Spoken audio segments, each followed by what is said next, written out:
Hi friends, ஐநாட்டோனை serial இனி வரப்போகிற episodes கிடைச்சவங்க தான் இந்த வீடியோவில் பார்க்க போகிறோம். வாங்க ஃப்ரெண்ட்ஸ் பார்க்கலாம். சந்தாவுடைய மாமா துப்பாக்கியை காட்டி சந்தாவை இங்கேருந்து கூட்டிகிட்டு போயிட்டாங்க. யாராலையும் எதுவுமே பண்ண முடியல. எல்லாருமே ரொம்ப மனசடைஞ்சு போய் உட்காந்துட்டு இருக்காங்க. இந்த தடவையும் நம்ம கல்யாணம் நல்லபடியாக நடக்காமல் போயிடுச்சு அப்படின்னு கை கெட்டினது வாய் கெட்ட கணக்காக கழுத்தை கிட்ட வந்து தாலி கட்ட முடியலையே அப்படின்னு சேரன் ரொம்ப ஃபீல் பண்ணுறாங்க. அது கூட அவருக்கு பெருசாக தெரியல. நம்மளை நம்பி வந்த ஒரு பொண்ணு சந்தா நம்மளை எந்த அளவுக்கு நம்பினா அவளோட கண்ணில் எந்த அளவுக்கு ஒரு சந்தோஷத்தை நாம் பார்த்தோம். நம்ம கூட சேர்ந்து அவள் வாழ போகிறத நினச்சி அவள் எவ்வளோ சந்தோஷமாக இருந்தா. ஆனால் அது எதுவுமே நடக்காமல் கடைசி நேரத்தில் இப்படி இருந்துச்சு. என்னை காப்பாற்ற யாருமே இல்லையா அப்படின்ற மாதிரி சந்தா ஏக்கத்துடன் பார்த்த அந்த பார்வை நம்ம சேரனுடைய மனசை முள்ளா கிழிச்சு உறுத்திக்கிட்டே இருக்கு. அவர் நம்ம எதுக்குமே கையாளாகாதவனா இருக்கோமே அப்படின்னு நினச்சி ரொம்ப ரொம்ப ஃபீல் பண்ணி நம்ம சேரன் அங்கே வருத்தப்பட்டு உட்காந்துட்டு இருக்காங்க. அவருடைய சந்தாவுடைய அண்ணன் அவருக்கு என்ன சொல்கிறதுனே தெரில. பையா என்னை மன்னிச்சிடுங்க பையா, இப்படி எதுவும் நடந்துடக்கூடாதுன்னு தான் நான் நினச்சேன். ஆனால் கடைசியில் இப்படி ஆயிடுச்சு. சந்தாவுக்கும் உங்களுக்கும் கல்யாணம் நடக்கணும்னு எவ்வளோ ஆசையாக இருந்தோம். ஆனால் கடைசியில் இப்படி ஆயிடுச்சின்னு நினச்சி அவரும் ஃபீல் பண்ணி அழுகிறாங்க. வீடு ஆயிடுச்சு, நடந்ததுக்கு நீ பொறுப்பு கிடையாதுல்ல அப்படின்னு சொல்லிட்டு அவரை சமாதானப்படுத்துகிறாங்க. ஆமாம், இவங்களை எப்படி நான் விஷயம் தெரிஞ்சிச்சு. கடைசி நிமிஷத்தில் வந்துட்டாங்களே, இன்னும் 5 செகண்ட் லேட்டாக வந்திருந்தாங்களா கூட எல்லாமே முடிஞ்சு போயிருக்கா. ஆனால் நீங்கள் ஏன்னு அவங்க துப்பாக்கி சத்தம் கேட்ட உடனே தாலி கட்டாமல் விட்டீங்க. நீங்கள் உடனே 3 முடிச்சே போட்டுட்டு இருக்கணும். அதுக்கப்புறம் நடக்கிற எல்லாத்தையும் பார்த்துக்கலான்னு சொல்லிட்டு அமைதியாக விட்டுருக்கலாம். நீ கழுத்து கிட்ட எடுத்துகிட்டு போய் நீ தாலி கட்டாமல் போயிட்டியேன்னு. நீ அந்த 3 முடிச்சே போட்டிருந்தனா அதுக்கப்புறம் சந்தாவை இங்கிருந்து அவன் கூட்டிகிட்டு போயிருக்கவே முடியாது. நாங்கள் எப்படியாச்சும் தடுத்துருப்போம் அப்படின்ற மாதிரி சொல்கிறாங்க.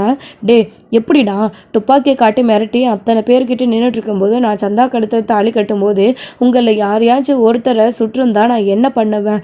என் கல்யாணத்துக்கு வந்திருந்த யாரையாச்சும் சுற்றிருந்தா என்ன நடந்திருக்கும்? அது எல்லாத்தையும் நான் யோசிச்சு தான்டா தாலி கட்டலை அப்படின்னு சொல்கிறாங்க. போன சந்தா உங்களுக்காக எவ்வளோ ஆசையாக இருந்தாங்க. கடைசியில் அவங்க ரொம்ப வருத்தப்பட்டு போகிற மாதிரி ஆயிடுச்சு. என்ன சந்தாவை தூக்கிட்டு போயிட்டாங்க. இப்போ என்ன பண்ணுறது அப்படின்னு தெரியாமல் ஆளுக்கு உட்காந்து இதே தான் பேசிகிட்டு இருக்காங்க. சரி, இப்படியே எவ்வளோ நேரம் தான் இங்கேயே உட்காந்துட்டு இருக்க முடியும்? கிளம்பலாம் அப்படின்னு சொல்லிட்டு நீங்களா சொல்கிறாங்க. என்னங்க அப்படின்னும் சோழன் நடந்து முடிஞ்சு போச்சு. இங்கேயே நம்ம உட்காந்துட்டு இருக்கிறதுனால எந்த பிரயோஜனமும் இல்லை.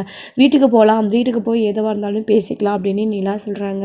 அதுக்கப்புறம் சரின்னு எல்லாருமே தேவையான பொருளெல்லாம் எடுத்துக்கிட்டு என்னென்ன வேணுமோ அவங்க திங்ஸ் என்ன கொண்டு வந்தாங்களோ அது எல்லாத்தையும் எடுத்து பேக் பண்ணிக்கிட்டு காரில் சோழனுடைய காரில் எல்லோரும் ஏறிக்கிட்டு வீட்டுக்கு போகிறாங்க. நம்ம நடேசன் கூட ரொம்ப ஒழிஞ்சு போய் உட்காந்துட்டு இருக்காரு. இவனுக்கு மட்டும் ஏன் இந்த விதி, இந்த நிலமை, ஒவ்வொரு தடவையும் இவனோட வாழ்க்கை இந்த மாதிரி ஆகிறத நினச்சா ரொம்ப கஷ்டமாக இருக்குது. ஒரு தவப்பனா ஒரு அப்பனா நம்மளால் எதுவுமே செய்ய முடியலையே அப்படின்னு நடேசன் ரொம்ப ஃபீல் பண்ணுறாரு. சந்தாவுக்கு கல்யாணம் நடக்க போகுது, சேரனுக்கும் சந்தாவுக்கும் அப்படின்னு எல்லாருமே ரொம்ப சந்தோஷப்பட்டாங்க. கடைசியில் இப்படி ஆயிடுச்சு திருஷ்டி பட்ட மாதிரி வீட்டில் எல்லாருமே ரொம்ப ஃபீல் பண்ணி உட்காந்துட்டு இருக்காங்க. சேரன் இப்படி இருக்கிற நிலமையை பார்த்துட்டு நிலா சோழனை கூப்பிட்டு, சோழன் நான் சொல்கிறேன், நீ தப்பாக நினச்சிக்காதீங்க. எந்த நேரமும் அண்ணன் கூடயே இருங்க, தயவு செஞ்சு எங்கேயுமே போயிடாதீங்க அப்படின்னு சொல்கிறாங்க. ஏங்க புரியுதுங்க உன்னுடைய நிலமை, அண்ணன் அப்படியெல்லாம் எங்கேயும் போக மாட்டார், நான் இருக்கேன்ல நான் பார்த்துக்கிறேங்க அப்படின்னு. இப்போது அண்ணன் இருக்கிற சுச்சுவேஷனில் யாருமே அவர்கிட்ட எந்த ஒரு வார்த்தையும் பேச வேணாம், அவரை தனியாக எல்லாரும் நிம்மதியாக விட்டுருங்க அப்படின்னு சொல்லிட்டு நம்ம நிலா சொல்கிறாங்க. சரிங்க அப்படின்னு சொல்லிட்டு எல்லாருமே உட்காந்துட்டு இருக்கும்போது நம்ம சேரன் கொஞ்ச நேரம் வெளியில் உட்காந்துட்டு இருக்காரு. இன்னும் எதுக்கு இந்த வேஷ்டி சட்டை அப்படின்ற மாதிரி உள்ளே போயிட்டு ரூமை கதவை லாக் பண்ணிக்கிறாங்க. இங்கே எல்லாருமே திகைச்சு போய் நின்று பார்த்துட்டு இருக்காங்க. அண்ணன் உள்ளுக்கு போயிடுச்சு அப்படின்னு. அண்ணா என்னென்ன பண்ணுற, கதவை தரேனா அப்படின்னு சோழன் போய் கேட்குறாரு. நிலா இருந்துக்கிட்டு, சோழன் விடுங்க, அண்ணன் இன்னும் பண்ண மாட்டார், அண்ணன் உள்ளதான் இருப்பார், கொஞ்ச நேரம் அவர் தனியாக இருக்கட்டும் அப்படின்றாங்க. இல்லைங்க அண்ணன் கதவை சாத்திக்கிச்சு அப்படின்னும், அண்ணன் என்ன நினச்சி நீங்கள் தப்பாக கணக்கு போடாதீங்க சோழன், விடுங்க அப்படின்னு நிலா சொன்னதுனால விட்டுடுறாங்க. 4 பேருமே எதுவுமே பண்ணுறது கிடையாது. சேரன்னு உள்ளே போயிட்டு கதவை சாத்திட்டு ஓன்னு அழ ஆரம்பிச்சிடுறாரு. ரொம்ப கதறி அழுக ஆரம்பிக்கிறாரு. வேஷ்டி சட்டையெல்லாம் தூக்கி போட்டுட்டு வேறு ட்ரெஸ் மாற்றிக்கிட்டு அந்த ட்ரெஸ்ஸை இருக்கிற கோவத்தெல்லாம் அந்த ட்ரெஸ்ஸை மேலே காட்டிக்கிட்டு தூக்கி போட்டுக்கிட்டு இதில் பெட்டு, இந்த ஃபேனு, இந்த ரூம் வேறு அலங்காரம் அப்படின்னு சொல்லிட்டு பயங்கரமாக கோவம் எல்லாத்தையும் போட்டு குத்துறாரு, உடைக்கிறாரு. அவருக்கு என்ன பண்ணுறதுன்னே தெரியல. ஆத்திரத்தில் ரொம்ப அழுகிறாங்க. நான் இந்த உலகத்துலேயே அதிர்ஷ்டம் இல்லாத ஒரு ஆள், எனக்கெல்லாம் கல்யாணன்ற ஒன்று நடக்கவே நடக்காது, ஏன் அப்படி ஆசைப்பட்டதெல்லாம் இப்படி என் கைக்கு நடக்காமல் போகுது அப்படின்னு சொல்லி ரொம்ப ஃபீல் பண்ணி அழுகிறாரு நம்ம சேரன். தம்பிங்க முன்னாடி மனசடைஞ்சு போயிடக்கூடாது அப்படின்றதுக்காக உள்ள ரூம்குள்ளே போய் பயங்கரமாக அழுகிறாங்க. இன்னொரு சைடு இங்கே எல்லாருமே அண்ணன் உள்ள என்ன பண்ணிட்டு இருக்கோம் அப்படின்னு பேசிட்டு உட்காந்துட்டு இருக்காங்க. எப்படிம்மா அவங்க வந்தாங்க கடைசி நிமிஷத்தில் அப்படின்னு நடேசன் வந்து சொல்லி கேட்டுட்டு இருக்காரு. இதெல்லாம் நமக்கு ஏற்கனவே வந்து நம்ம யோசிக்காத ஒரு விஷயம். நம்ம ஆரம்பத்திலே இந்த விஷயத்தை பற்றி யோசிச்சிருக்கணும். இப்படி ஏதாச்சும் நடக்கும்னு சொல்லிட்டு யோசிக்காமல் விட்டது நம்ம தப்பு தானே. சந்தாவை எப்படா கூட்டின்னு போகலான்னு அவங்க தான் காத்துட்டு இருந்தாங்க. நம்ம வந்து சீக்கிரமாக கல்யாணத்தை பண்ணி முடிச்சிருக்கணும்.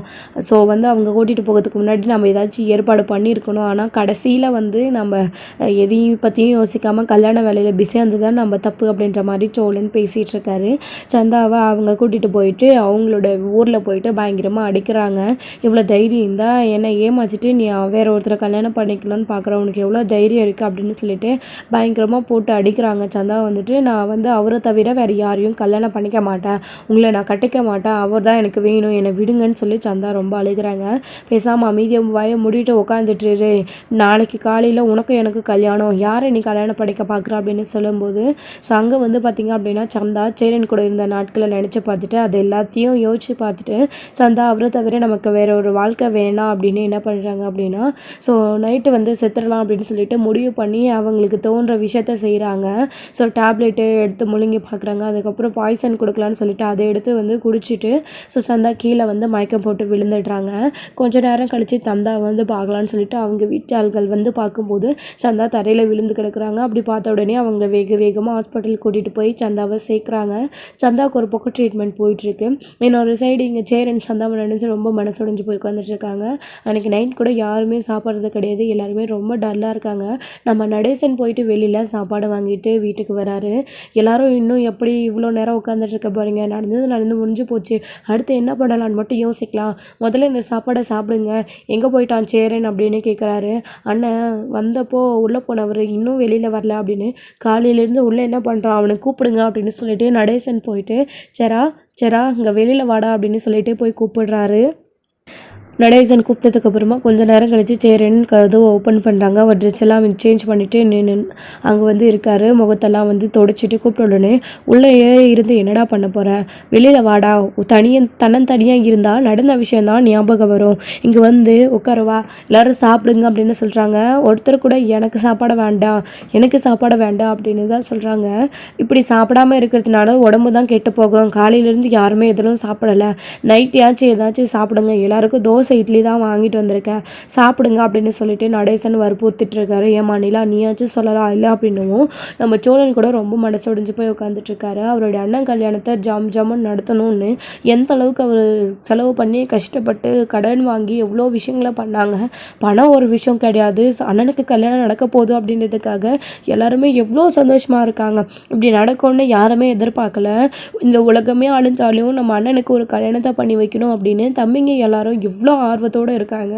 ஆனால் ஒவ்வொரு விஷயமும் கடைசியில் இப்படி நடக்காமல் போகும்போது அவங்க சந்தோஷப்பட்டு அடுத்து மனசு உடைஞ்சு போய் நிற்கிற நிலமை வரும்போது அந்த கொடுமையை அவங்களால தாங்கிக்கவே முடியல.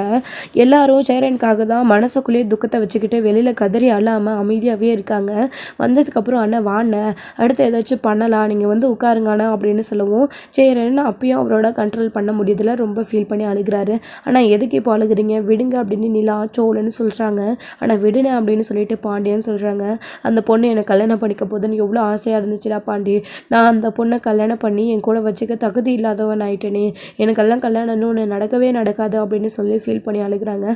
யாருன்னா சொன்னால் அவங்களுக்கு நடக்காதுன்னு, கண்டிப்பாக நடக்கணும் அப்படின்னு. என்னை தேடி வர்ற பொண்ணும் எனக்கு அமைய மாட்டேங்குது, நான் தேடி போகிற பொண்ணும் எனக்கு அமைய மாட்டேங்குதுடா சோழா, இதில் நான் என்ன பண்ண முடியும், என் விதி அப்படி போல் இருக்குது, எனக்கு கல்யாணம்னு ஒன்று நடக்கவே நடக்காதுடா, எனக்காக நீங்கள் யாரும் உங்களோட வாழ்க்கையை தியாகம் பண்ண தேவையில்லை பாண்டி, நீ அடுத்து வானத்தை கல்யாணம் பண்ணிக்கிட்டு சந்தோஷமாக இருடா, வானத்தை கல்யாணம் பண்ணி இந்த வீட்டுக்குள்ளே வாடா.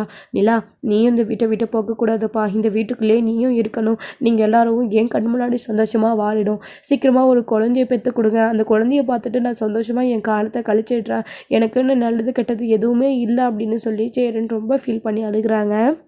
ஆனால் என்னண்ணே நீங்கள் உங்கள் இஷ்டத்துக்கு என்னென்னமோ பேசிகிட்டு இருக்கீங்க. நீங்கள் பேசுகிறது கொஞ்சம் கூட சரியில்லைண்ணே. உங்களுக்கும் வாழ்க்கையில் ஒரு நல்லது நடக்குண்ணே. நீங்கள் எல்லார் கூடவும் சேர்ந்து சந்தோஷமாக இருப்பீங்க.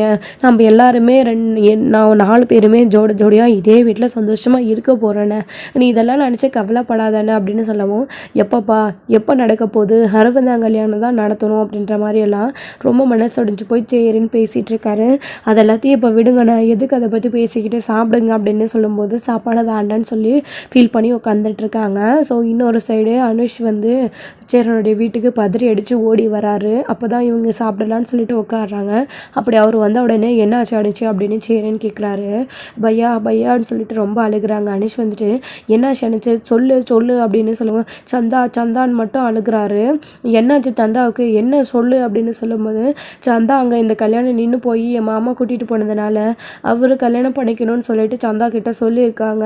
சந்தா உங்களை தவிர வேறு யாரையும் கட்டிக்க மாட்டேன்னு அங்கே விஷம் குடிச்சு ஹாஸ்பிட்டலில் கிடக்குறா பையா அப்படின்னு சொல்லி அந்த சேரன் கிட்ட அனுஷ் சொன்ன உடனே எல்லாரோடைய மனசுமே ரொம்ப ஒடிஞ்சு போயிடுது.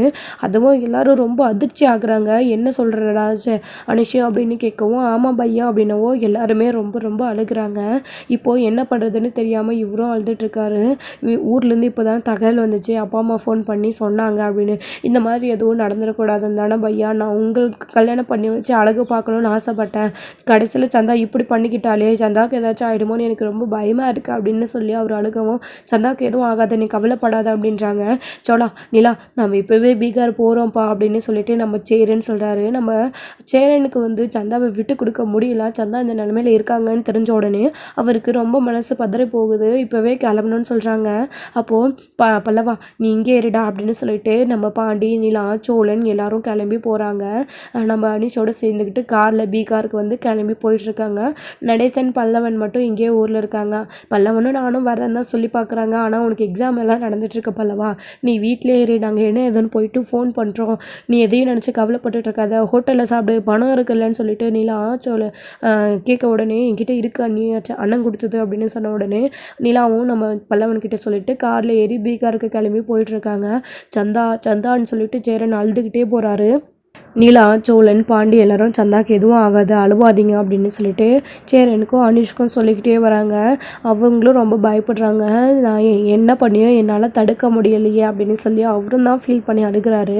சந்தா எந்த நிலமையில இருக்காங்களோன்னு தெரியாமல் நம்ம சேரன் வந்து அழுதுகிட்டே வந்து அங்கே போயிட்டுருக்காங்க. இது ஒரு சைடு இருக்கா. இன்னொரு சைடு கார்த்திகோட வீட்டில் கார்த்திகோடைய அம்மா அவருடைய அண்ணன்கிட்ட இந்த கல்யாணம் நடக்கலை, துப்பாக்கியெல்லாம் காட்டி மிரட்டுறாங்க.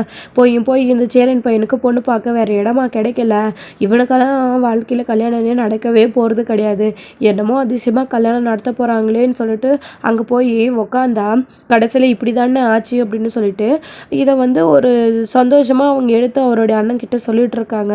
கார்த்திகாவுக்கு கோவம் வருது. என்னம்மா பேசுகிற நீ, மாமாவுக்கு கல்யாணம் நடக்கலைன்னு எல்லாரும் அங்கே வருத்தத்தில் இருக்காங்க, நீ என்னமோ சந்தோஷமாக பேசுகிற மாதிரி நடந்த விஷயத்தை இங்கே சொல்லிட்டு இருக்கா அப்படின்றாங்க. நான் ஒன்றும் தப்பாக சொல்லலையேடி அப்படின்னு அவருடைய அம்மாவும் வந்து கார்த்திகா கிட்ட பேசிகிட்டு இருக்காங்க.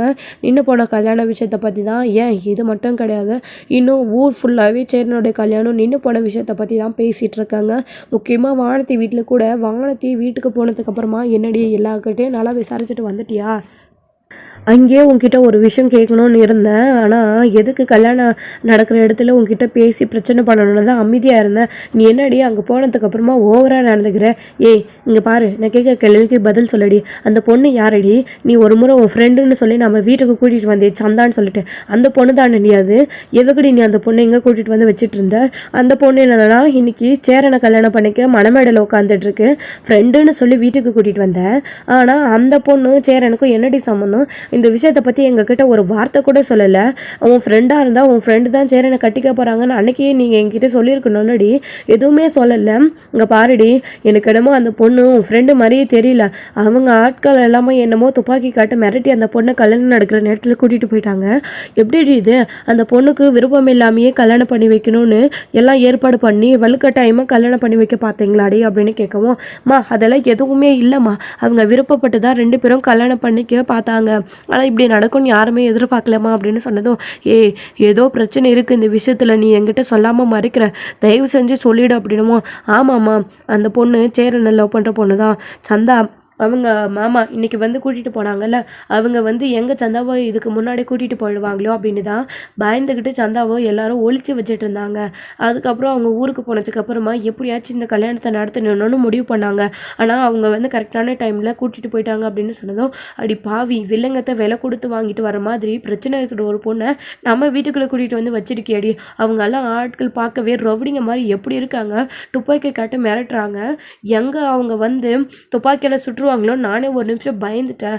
அந்த பொண்ணை நம்ம வீட்டுக்குள்ளே கூட்டிகிட்டு வந்து வச்சிருக்கியே, அந்த பொண்ணு இங்கே இருக்கிற விஷயம் தெரிஞ்சு அவங்க வந்து எங்கள் எல்லாரையும் ஏதாச்சும் பண்ணிவிட்டு நம்ம எல்லாரும் ஏதாச்சும் பண்ணிவிட்டு அந்த பொண்ணை கூட்டிகிட்டு போயிருந்தா என்னடி பண்ணியிருப்போம்.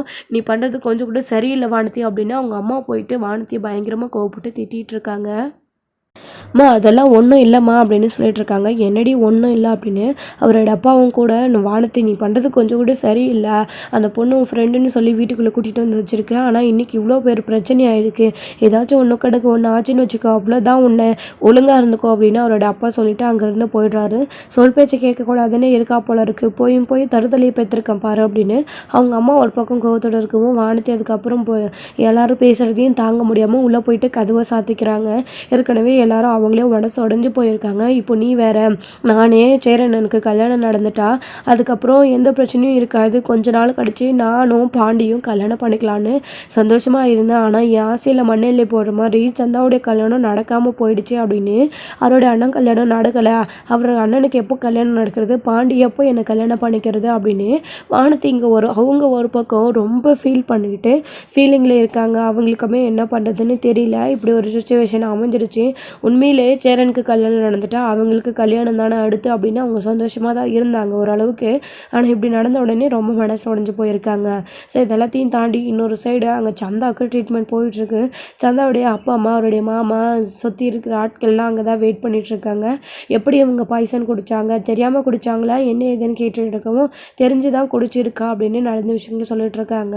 போலீஸ்க்கு இன்ஃபார்ம் பண்ணிங்களா அப்படின்னு சொல்லவும், இதுக்கு எதுக்கு டாக்டர் போலீஸ்க்கு இன்ஃபார்ம் பண்ணணும் அப்படின்னலாம் வந்து அவங்க வீட்டு ஆளுங்க போலீஸ்க்கெலாம் இன்ஃபார்ம் பண்ண முடியாது, உயிரை காப்பாற்றி கொடுங்க அப்படின்னு சொல்லிட்டு வற்புறுத்திட்டு இருக்காங்க. இன்னொரு சைடு இங்கே பீகாருக்கு வந்து இவங்க 4 பேரும் வந்து கிளம்பிகிட்ருக்காங்க. ஸோ ரோட் போட்டு சோழன் வந்து வண்டி ஓட்டி போயிட்டுருக்காங்க. சோழனுக்கும் சேரனை பார்க்கவே முடியல, அவர் ரொம்ப கஷ்டப்படுறாரு. இன்னொரு சைடு பல்லவன் வீட்டில் இருக்காங்க. நடேசன் வந்து வெளியில் போகிறாரு. நடேசன் இப்போ வெளியில் போகும்போதே ஊரில் இருக்கிறவங்க 4 பேர் 4 விதமாக பேச ஆரம்பிச்சிடுறாங்க. பாத்தியா என்ன நடேசா, உன் பையன் கல்யாணம் என்னடா நல்ல விதமாக நடக்குதேன்னு பார்த்தோம், கடைசியில் இப்படி ஆயிடுச்சு. பொண்ணை வந்து அவன் மாமா கூட்டிகிட்டு போயிட்டாங்களாமே, அப்போ பொண்ணோட விருப்பம் இல்லாமல் பொண்ணுக்கு கல்யாணம் பண்ணி வைக்கலான்னு பார்த்தீங்களா, அதுக்கு தான் பொண்ணு ஓடி போச்சா, அப்படி இப்படின்னு நிறைய கேவலமாக பேச ஆரம்பிச்சிடுறாங்க. நடேசனுக்குமே பதிலுக்கு பதில் அவங்கக்கிட்ட பேசிட்டு தான் வராரு. உங்களுக்கு தெரியுமாடா பொண்ணு கட்டாயம் கல்யாணம் நாங்கள் பண்ணி வைக்க பார்த்தோன்னு, அதெல்லாம் பொண்ணு விருப்பப்பட்டு தாண்டா கல்யாணம் பண்ணிக்க வந்துச்சு.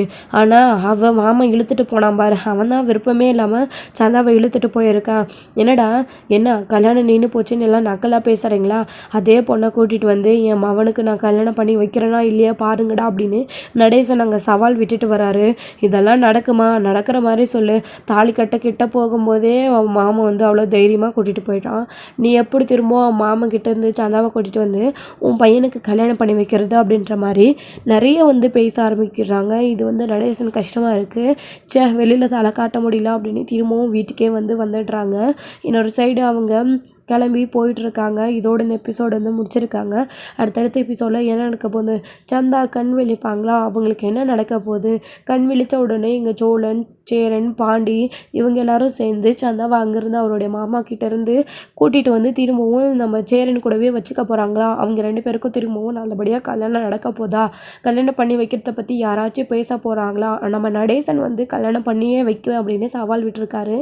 என்ன நடக்க போகுது அப்படின்றதெல்லாம் வெயிட் பண்ணி ஸ்டூடியோவில் பார்க்கலாம். தேங்க்யூ. இந்த வீடியோ உங்களுக்கு பிடிச்சிருந்தா லைக் பண்ணுங்கள், ஷேர் பண்ணுங்கள், கமெண்ட் பண்ணுங்கள்.